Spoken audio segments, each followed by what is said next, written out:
எறும்பும் புறாவும். ஒருமுறை ஒரு எறும்பு ஒரு ஆற்றின் கரையில் தண்ணீர் குடித்துக் கொண்டிருந்தது.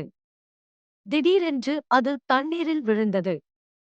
அந்த சிறிய எறும்பு வலுவான நீரோட்டத்திற்கு எதிராக கரையை அடைய முடியவில்லை.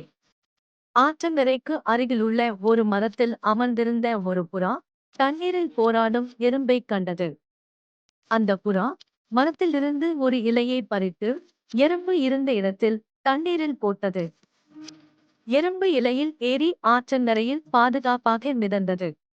சிறிது நேரத்திற்குப் பிறகு ஒரு பறவை பிடிப்பவன் பறவைகளை பிடிக்க ஆற்றுக்கு வந்தான்.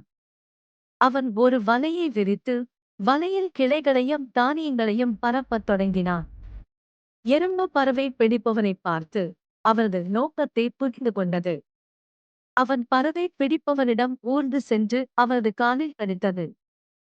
பறவை பிடிப்பவன் வலியால் சத்தமாக கத்தினான். பறவை பிடிப்பவனின் சத்தத்தை கேட்ட புறா பாதுகாப்பாக தப்பித்தது. நீதி: ஒரு நல்ல செயல் ஒருபோதும் கவனிக்கப்படாமல் போகாது, ஏதோ ஒரு வடிவத்தில் நமக்கு திரும்ப கிடைக்கும்.